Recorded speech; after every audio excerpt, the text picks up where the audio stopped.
अगस्त महान हिंदू योद्धा बाजीराव पेशवा की जन्म जयंती है, जिनके बारे में कहा गया है कि चीते की चाल, बाज की नजर और बाजीराव की तलवार पर कभी संदेह नहीं करते। हिंदवा सूर्य बाजीराव पेशवा, जिन्होंने 41 युद्ध लड़े पर एक भी युद्ध नहीं हारे। अफगानिस्तान, जिसको आज तालिबानियों ने कब्जा कर रखा है, उस अफगानिस्तान तक हिंदवी साम्राज्य का विस्तार किया था। दोस्तों, ये जो तथाकथित स्टार है, वो जो रात में शराब के नशे में धुत हो जाते, क्या वो हमें बताएंगे हमारा असली इतिहास?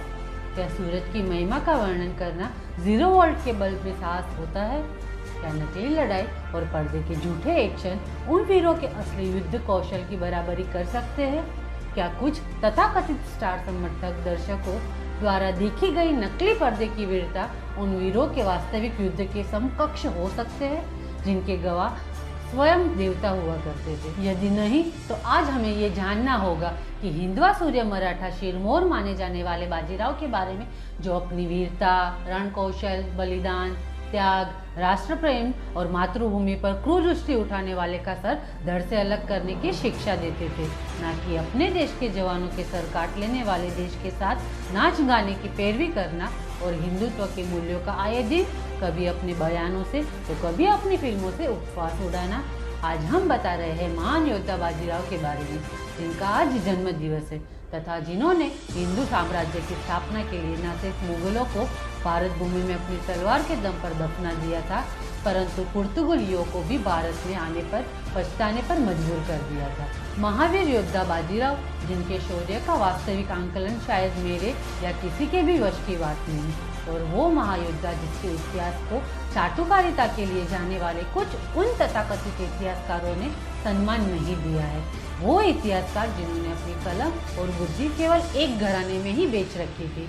बाजीराव प्रथम मराठा साम्राज्य का महान सेनानायक थे।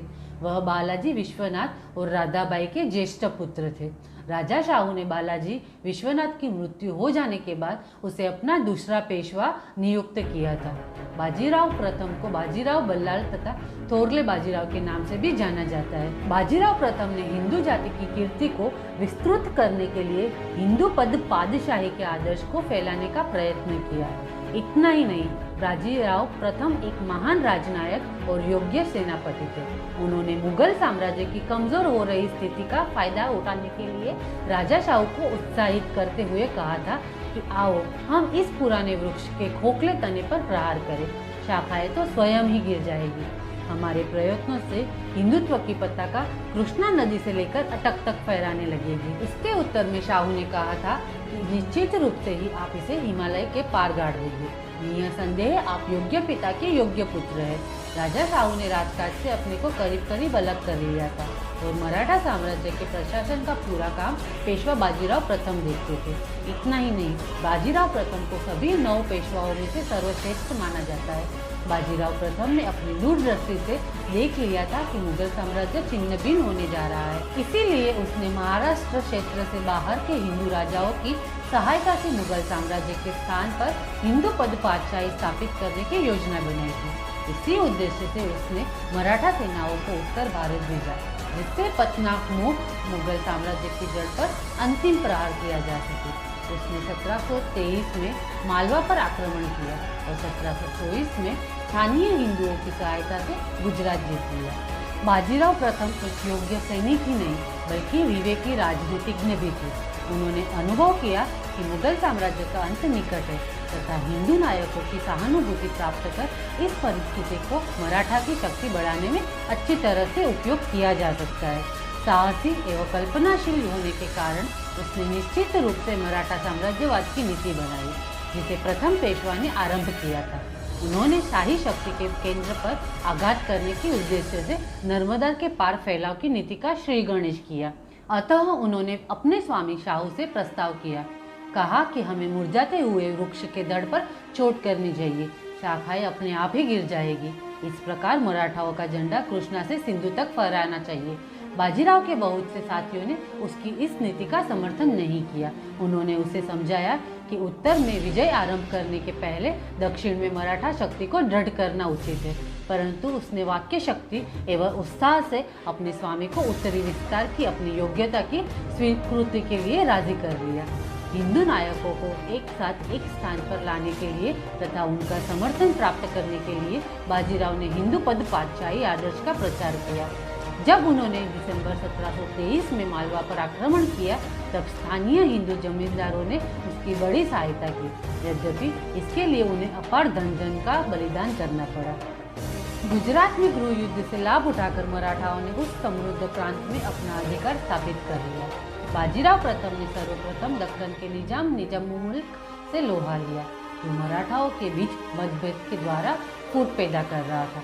7 मार्च 1728 को पालखेड़ा के संघर्ष में निजाम को बुरी तरह से हार का सामना करना पड़ा और मुगीशिवगांव संधि के लिए बाध्य होना पड़ा।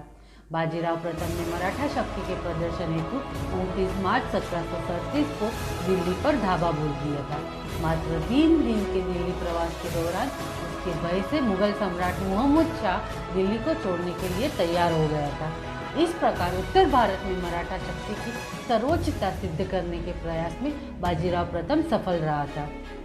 उसने पोर्तुगीजियों से बसई और सालसीट प्रदेशों को छीनने में सफलता प्राप्त की थी। शिवाजी के बाद बाजीराव प्रथम ही दूसरा ऐसा मराठा सेनापति था जिसने गोरिल्ला युद्ध प्रणाली को अपनाया।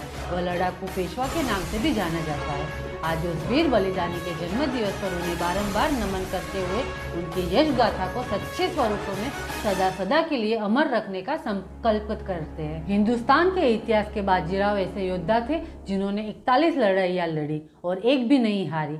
वर्ल्ड वॉर सेकेंड में ब्रिटिश आर्मी के कमांडर रहे मशहूर सेनापति जनरल मॉन्टगोमरी ने भी अपनी किताब हिस्ट्री ऑफ वॉरफेयर में बाजीराव की बिजली की गति से तेज आक्रमण शैली की जमकर तारीफ की है और लिखा है कि बाजीराव कभी हारा नहीं है। आज वो किताब ब्रिटेन में डिफेंस स्टडीज के कोर्स में पढ़ाई जाती है। बाद में यही आक्रमण शैली सेकेंड वर्ल्ड वॉर में अपनाई गई। अमेरिकी सेना ने उसकी पालखेड़ की लड़ाई का एक मॉडल ही बनाकर रखा है, जिस पर सैनिकों को युद्ध तकनीक का प्रशिक्षण दिया जाता है। बाजीराव का युद्ध रिकॉर्ड छत्रपति शिवाजी और महाराणा प्रताप से भी अच्छा माना जाता है। नर्मदा पार सेना ले जाने वाला और 400 वर्ष की अवनी सत्ता को दिल्ली में जाकर ललकारने वाला बाजीराव पहला मराठा था। तो दोस्तों, ये है हमारा सच्चा इतिहास जो आज हमारी शिक्षा प्रणाली से लुप्त हो गया है। हमें हमारे सच्चे इतिहास से कोसों दूर किया गया है। तो आइए आप और हम मिलकर अपने सच्चे इतिहास को अपनी आने वाली पीढ़ी तक पहुंचाने का कार्य करते हैं।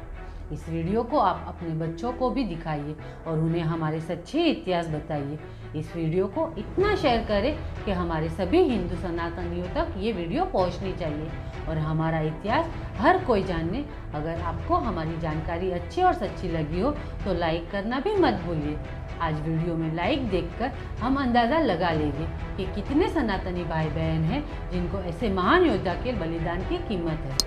जय हिंद, जय भारत, जय श्री राम।